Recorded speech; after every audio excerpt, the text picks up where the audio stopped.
सच्चिदानन्दरूपाय विश्वोपत्यादिहेतवे तापत्रयविनाशाय श्रीकृष्णाय वयं नमः।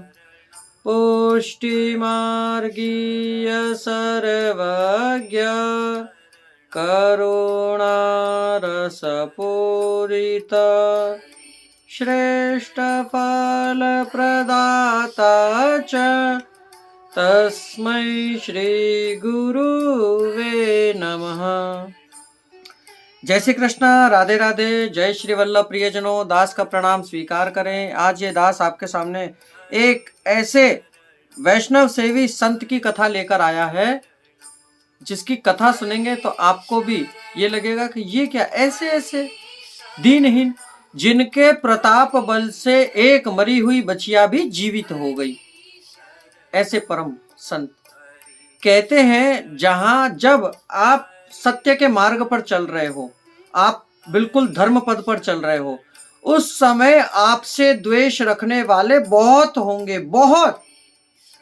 दुश्मन बनाए नहीं जाते।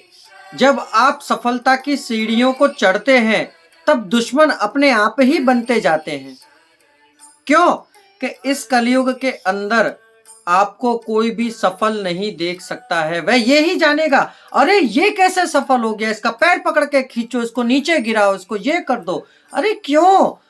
वह मनुष्य अपने कर्मों के प्रभाव से, अपने प्रारब्ध के कर्मों के प्रभाव से, अपने कर्म मेहनत के प्रभाव से जब आगे बढ़ रहा है तो उतनी ही मेहनत आप करिए ना। जितनी मेहनत आप लोगों को नीचे गिराने में कर रहे हैं, उतनी ही मेहनत यदि आप अपने को उठाने में करें तो आप भी उतनी ही ऊंचाई को प्राप्त कर लेंगे।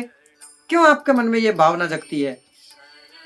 तो ऐसे ही एक भक्त थे नंददास जी, जो बरेली के निकट एक हवेली करके नामक एक गांव है, वहां भगवान के भक्त श्री नंददास जी एक ब्राह्मण के वहां निवास करते थे। ये साधु सेवा के बड़े प्रेमी थे।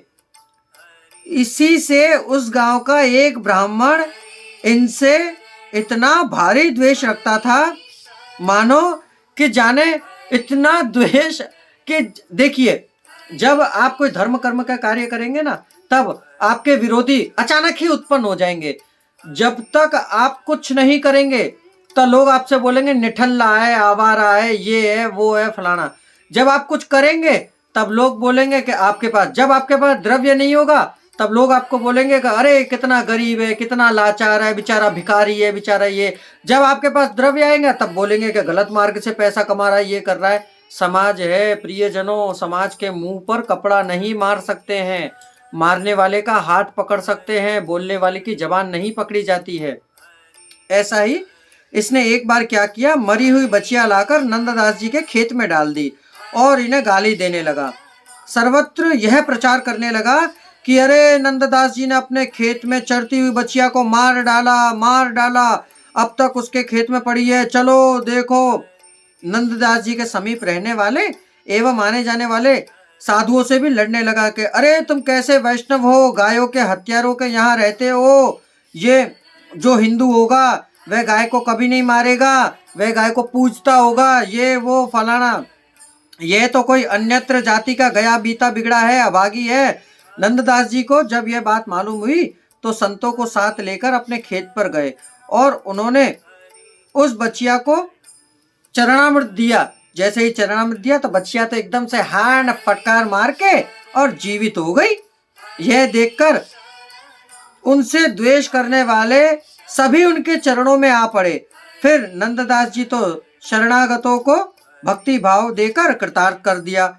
उन सभी की बुद्धि भी साधु सेवा और भगवत भजन में लगा दी।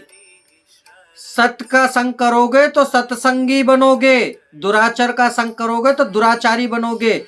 आप और हम इस समय कैसे हो चुके हैं कि हमको गलत बड़ी जल्दी अच्छा लगता है। गलत चीज होगी, हम आपकी तारीफ करें कि अरे कितने प्यारे प्यारे प्रिय वृंद हैं, तो आपको बड़ा अच्छा लगेगा। परंतु आपके गलत आचरणों को देखकर हम आपसे बोलेंगे कि आप ये गलत कर रहे हैं, तो आपको बड़ा बुरा लगेगा। सत्य कटु है, और जो गलत है वह अच्छा लगता है, प्रिय लगता है। अभी हम आपसे बोले बड़े प्यारे हैं ये वो, तो आपको बड़ा अच्छा लगेगा, अरे ये वो, पर सत्य बोल दूंगा वहीं आपको बुरा लग जाएगा। इसलिए प्रियजनों, सत्य का संग करो, सत्संगी का संग करो, नित्य प्रति घर में भी सत्संग करो, जिससे आपके और आपके परिवार की बुद्धि भी प्रभु भक्ति में लीन हो जाए। तो प्रियजनों, ये थी नंददास वैष्णव सेवी की कथा। कथा सुनकर आपको आनंद की अनुभूति हुई हो तो हमारे चैनल को शेयर अवश्य करिएगा। देखिए, हम आपसे नित्य प्रति शेयर की विनती करते हैं, रोज करते हैं कि शेयर करिए। अब आप शेयर करें तब हम माने कि हाँ, आप भी परम प्रिय वैष्णव हैं। तो अब दास को आज्ञा दीजिए, कल पुनः नई नई कथाओं के साथ मुलाकात होगी। जय श्री कृष्णा, राधे राधे, जय श्री वल्लभ, अस्तु।